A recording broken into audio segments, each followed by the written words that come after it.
we find that this law has a section that says that it prevails over all other written law. So this law, being the law that comes later, is then seeking to prevail over the Right to Information Act as well. And now you put into that context that this law requires every official that joins the Bribery Commission to sign an oath of secrecy, which means that they will be bound by secrecy, including the information officer. And the only exception provided for that is that the Director General may, with the authorization of the Commission, release certain information to social media and to the mainstream media purportedly to maintain transparency. So that creates a different regime to what is foreseen under the Right to Information Act, and therefore flies in the face of and goes against the transparency and accountability that such a law, at a time like this, especially when citizens have lost faith in law enforcement, lost faith in accountability for the crimes of corruption that has brought this country to its knees, this is a particular problem. And the second one is about Section 119 that has been debated now in society quite a bit. Now, there is an equivalent of Section 119 that says that if a person knowingly makes a complaint that doesn't, in their belief, amount to a crime or an offence under this law, that they can be liable to a fine and or imprisonment. This exists even in the current law.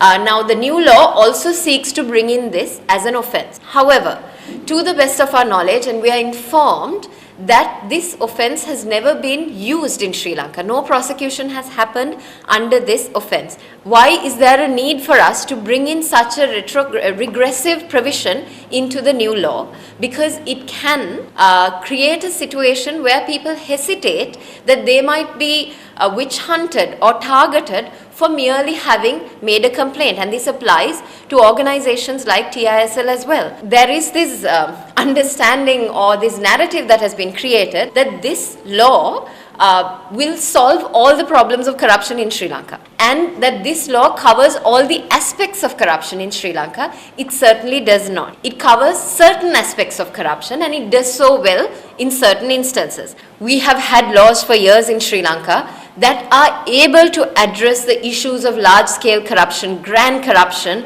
that Sri Lanka is experiencing currently. The lack of law has never been the problem in addressing the issue of corruption in Sri Lanka. We are operating in a system which we are beginning to call state capture, where the institutions of the state, including the legislature, the executive, law enforcement authorities, the public service, operates in the interests of a few and not in the interests of the public. Therefore, Transparency International Sri Lanka calls upon the government, with the technical assistance of the International Monetary Fund, to rectify these concerns in the law forthwith, and further to continue to engage with citizens and experts and civil society in order to adopt a holistic approach to achieve the envisaged goal of eradicating corruption in Sri Lanka. What the new law does is that it requires that all declarations of assets and liabilities be submitted to a central electronic system that is held within the CIABOC, the Bribery Commission, and that this system, the electronic system, has a way to verify and also raise red flags if there are misdeclarations or if there are unusual situations where there is an unusual amassing of wealth.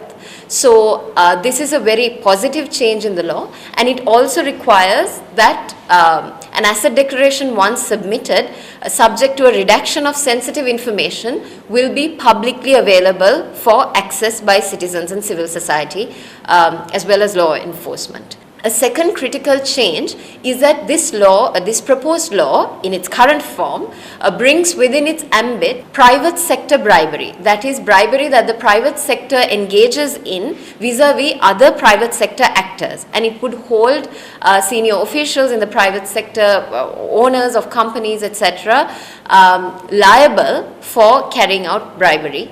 It also brings within its ambit sports-related corruption. and also the issue of sexual bribery. This law brings it within its ambit and specifically recognizes it, empowering people to complain about it and also making it the norm for prosecutions to happen on that basis and not merely on the basis of sexual harassment. It certifies and verifies further the power that the Bribery Commission would have to carry out investigations on its own motion without having to resort to the previous position, which is where it would wait for a complaint to be made, even where there is a big conversation happening in society about a particular type of corruption that has happened,